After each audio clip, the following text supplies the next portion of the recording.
اعوذ باللہ من الشیطان الرجیم بسم اللہ الرحمن الرحیم وبہ نستعین وہو خیر ناصر و معین۔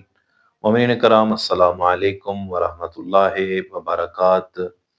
مومنین کرام، امام حسن مجتبیٰ علیہ السلام کا دسترخوان بہت مشہور تھا، بہت سخی تھے، بہت کریم تھے، کریم ابن کریم تھے۔ تمام ائمہ اہل بیت علیہم الصلوۃ والسلام سخی تھے، کریم ابن کریم تھے، جتنے بھی اہل بیت تھے۔ لیکن امام حسن مجتبیٰ علیہ السلام کی سخاوت کے بہت چرچے ملتے ہیں، بہت سخاوت مشہور تھی، حتیٰ کہ یہاں تک بھی کہا گیا ہے کہ جب مولا علی علیہ السلام کے پاس کوئی سائل آتا،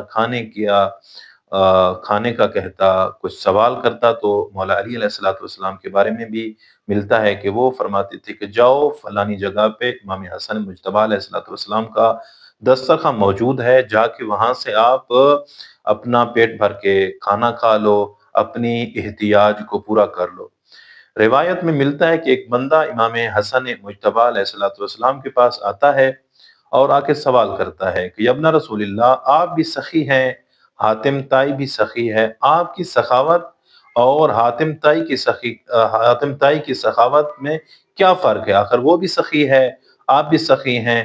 اور ان کی پھر سخاوت کا وہ واقعہ سناتا ہے، کہتا ہے کہ مولا یہ دیکھیں کہ حاتم طائی جو ہے اس کے گھر کے 40 دروازے ہیں، جب کوئی سائل آتا ہے پہلے دروازے سے لیتا ہے، پھر دوسرے دروازے پہ چلا جاتا ہے، پھر تیسرے دروازے پہ چلا جاتا ہے، یہاں تک کہ وہ سارے دروازوں سے لیتا ہوا 40ویں دروازے پہ بھی لے لیتا ہے، لیکن حاتم طائی کی گھر کی طرف سے کوئی آواز نہیں آتی کہ آپ وہاں ایک دروازے سے لیا ہے تو دوسرے دروازے سے آپ کیوں لے رہے ہیں؟ اتنی سخی ہے حاتم طائی۔ مولا وہ بھی سخی ہے، آپ بھی سخی ہیں، آپ کی اور حاتم طائی کی سخاوت میں کیا فرق ہے؟ مولا حسن مجتبیٰ علیہ السلام مسکراتے ہیں اور مسکرا کر فرماتے ہیں، اے بندہ خدا، حاتم طائی کی سخاوت اور میں حسن مجتبیٰ کی سخاوت میں زمین و آسمان کا فرق ہے۔ دیکھ، مولا فرماتے ہیں کہ جب ایک سائل حاتم طائی کے دروازے پہ آتا ہے، اس کی ضرورت پہلے دروازے پہ پوری نہیں ہوتی، اس وجہ سے وہ دوسرے دروازے پہ جاتا ہے، دوسرے دروازے پہ جاتا ہے تو تب بھی اس کی سخاوت، پھر بھی اس کی احتیاجی محتاجی دور نہیں ہوتی، پھر وہ تیسرے دروازے پہ، اسی طرح چلتا چلتا یہاں تک کہ 40ویں دروازے تک بھی پہنچتا ہے، پھر بھی اس کی احتیاجی یا محتاجی دور نہیں ہوتی۔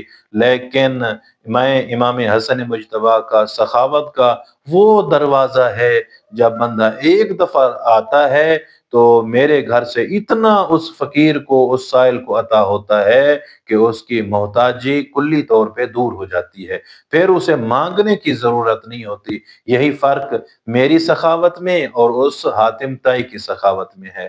دعا کرتے ہیں خالق کائنات امام حسن مجتبیٰ علیہ السلام کی سخاوت پہ عمل کرتے ہوئے ہمیں سخاوت اپنانے کی توفیق عطا فرمائے۔ السلام علیکم ورحمۃ اللہ وبرکاتہ۔